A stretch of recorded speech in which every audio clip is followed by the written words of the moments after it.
ये कहानी है यतेंद्र सिंह पाल की, जो पेशे से इंजीनियर थे।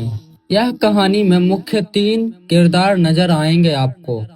पहला पति यतेंद्र सिंह, दूसरा उनकी पत्नी ज्योति सिंह और एक साइड व्यक्ति जो ज्योति सिंह के पिता यानी कि यतेंद्र सिंह के ससुर जी। तारीख 14 नवंबर 2025 यानी पत्नी ज्योति सिंह का जन्मदिन था। उसी बर्थडे के मौके पर पति पत्नी केक काटते हैं और पत्नी ज्योति सिंह केक काटने के बाद पहला वाइट अपने पति को खिलाती है। मतलब कुछ अच्छे तरीके से उस बर्थडे पार्टी को सेलिब्रेट करते हैं। लोग आपस में एक दूसरे के साथ हंसी ठहाके, मतलब एक घरेलू पारिवारिक माहौल बना हुआ था।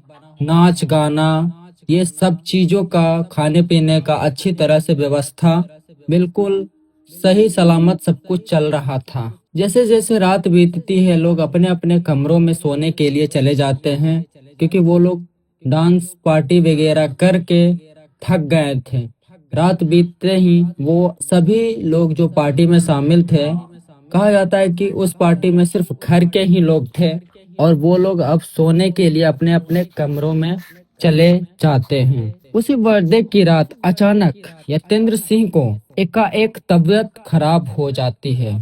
सोच सकते हो आप कि अभी अभी जस्ट अपनी पत्नी की बर्थडे केक काटा हो और अच्छी तरह से धूमधाम से उस बर्थडे में एंजॉय किया हो, खाया पिया हो, मस्ती किया हो, और फिर उसी रात यतेंद्र सिंह की तबीयत अचानक खराब हो जाती है। तबीयत ऐसी बिगड़ी कि उसे संभालने का मौका ही नहीं मिला। मतलब उनके फैमिली में अफरा तफरी मच गया। कुछ इस तरह से यतेंद्र सिंह की तबीयत खराब हुई। रात के 3 बजे के आसपास यतेंद्र सिंह के ससुराल वालों ने उनके अपने घर फोन करके कहा कि केक काटने के बाद यतेंद्र सिंह की अचानक तबीयत बहुत तेज खराब हो गई है। आनन फानन में हॉस्पिटल ले जाया गया और रास्ते में ही उनकी डेथ हो गई। आप समझ सकते हो कि किस लेवल की उनकी तबीयत खराब हुई होगी उस पार्टी के बाद, कि उन्हें हॉस्पिटल ले जाते समय ही डेथ हो गई। आखिर क्या है उनके इस अचानक मौत के रहस्य, जानेंगे हम इस वीडियो में। सबको झकझोर रख देने वाली ये ऐसी एक सच्ची घटना जो दिल्ली के आगरा से निकल के आते हैं। आगरा वही शहर जहां मोहब्बत के बेमिसाल चिन्ह ताजमहल है।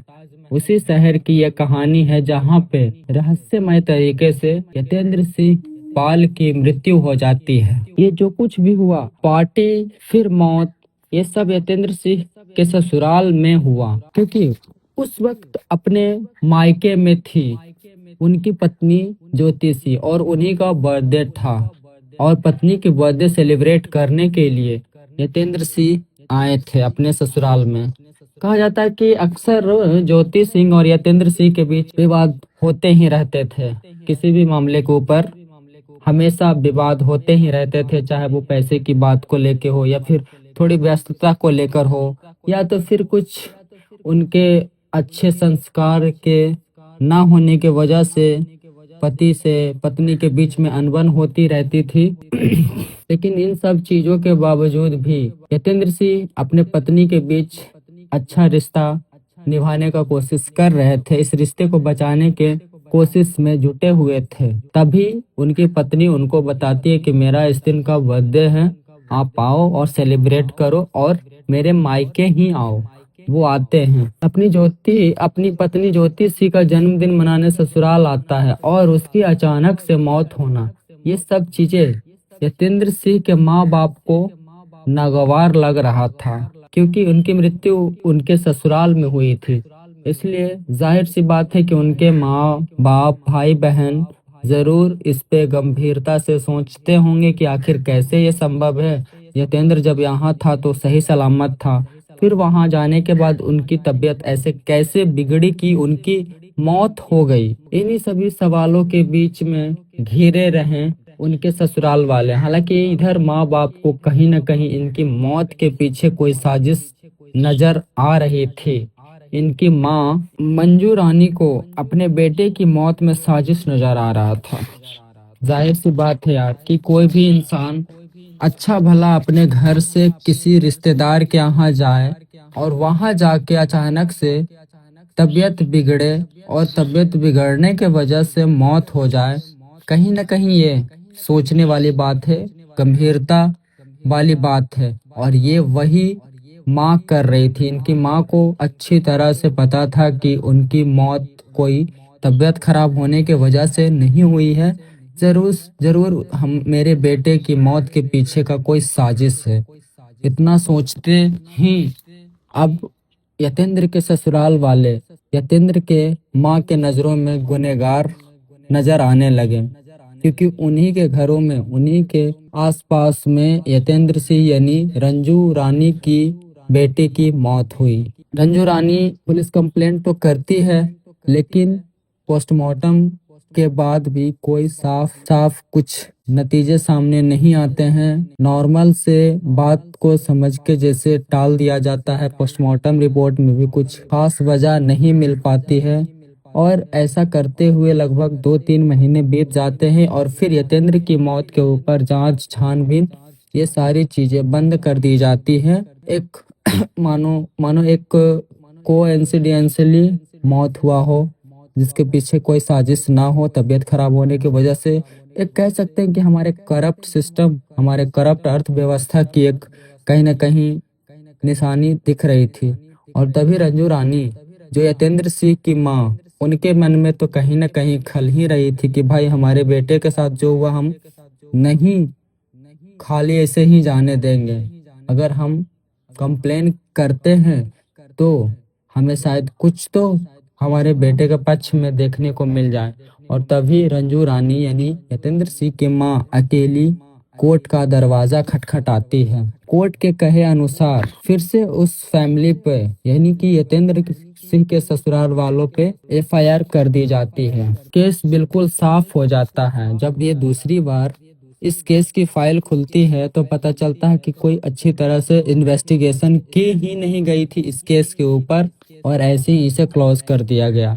लेकिन जब कोर्ट के आदेश के अनुसार फिर से इस केस को रीओपन करते हैं तो पता चलता है कि ये मौत कोई तबीयत खराब होने के वजह से नहीं हुई थी, बल्कि यतेंद्र सिंह के शरीर में सल्फास नाम के एक जहर के फैलने से हुई थी, और वो जहर उनके ड्रिंक में दी गई थी। और उसी दिन जिस दिन ज्योति सिंह की जन्मदिन मनाया जा रहा था, यहाँ से अब बात साफ साफ नजर आ रही थी कि उनके मौत के पीछे कोई बहुत बड़ा साजिश था, एक प्लान था।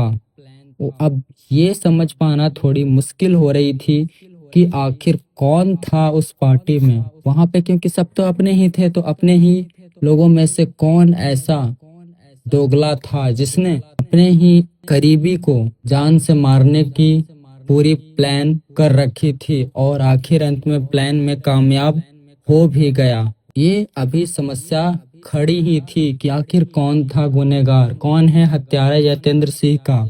और इसी की तलाश में पुलिस दिन रात एक करके जुट जाती है।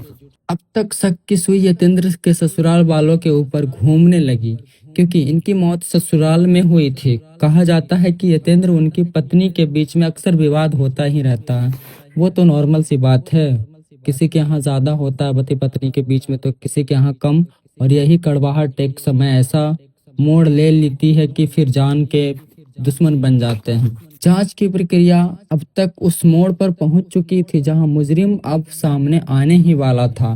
जांच के दौरान पुलिस को यह पता चलता है कि यतेंद्र की ड्रिंक में उसके ससुर ने ही सल्फास की गोली मिला दी थी। तो दोस्तों, अभी तक तो हम लोग को समझ में नहीं आ रहा था कि कौन था जो ऐसी प्लान रची। कहीं उनका कोई पत्नी का अफेयर, बॉयफ्रेंड तो नहीं ऐसा किया, जो कि आजकल रिसेंटली कहानियां सुनने को मिल रही हैं कि एक्सटर्नल अफेयर के वजह से ही आजकल पति मारे जा रहे हैं, उनके बॉयफ्रेंड मिलके मार दे रहे हैं, पति पत्नी मिलके सॉरी पत्नी और बॉयफ्रेंड मिलके पति को मार दे रहे हैं। 90% केसेस यही है, लेकिन शायद ये बहुत कम केसेस में से है, रेयर केस है कि जहाँ पे पत्नी और ससुर ने मिलकर अपने ही पति और दामाद की हत्या कर दी।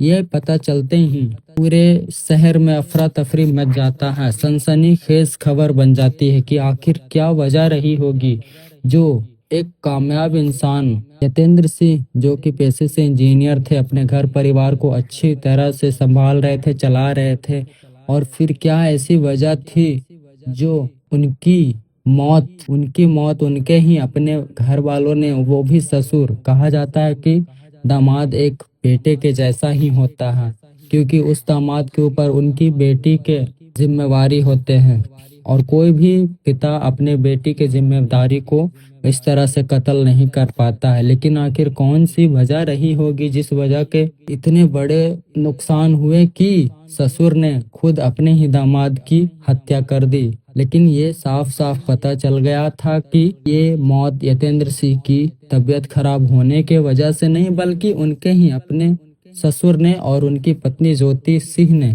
मिलके प्लान का अंजाम दिया, और इस वजह से उनकी उसी रात जिस दिन पत्नी की जन्मदिन मनाया गया, उसी दिन पति की मृत्यु हो गई। कहा जाता है कि यतेंद्र सिंह अपने रिश्तों को बचाने में लगा हुआ था। यार, कोई भी अपने रिश्तों को बचाने में लग जाता है यार। अगर सामने वाला से उससे प्यार हो, उसे उसके साथ जिंदगी जीने की इच्छा रखती हो, तो भाई कोई भी ऐसा करेगा, जो कि यतेंद्र सिंह कर रहे थे।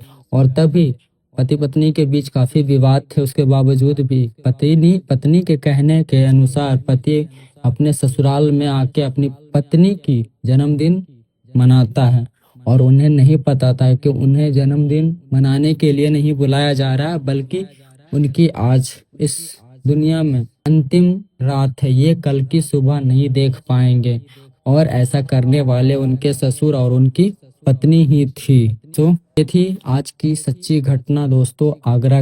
दिल्ली के आगरा के सबसे मशहूर प्रेम की परिभाषा की मिसाल दी जाती है, वो है ताजमहल। उस प्रेम की परिभाषा को मिसाल देने वाले शहर आगरा की सच्ची घटना। सो थैंक यू दोस्तों, आज के लिए इतना ही। कैसा लगा आपको ये स्टोरी, आप हमें कमेंट में बताओ। बाकी इस तरह की वीडियोस हम कंटिन्यूअसली सोच रहे हैं कि बनाते रहें। थोड़ी बहुत इम्प्रूवमेंट हमें करनी है, वो मैं करने की पूरी कोशिश कर रहा हूँ। So thank you, bye.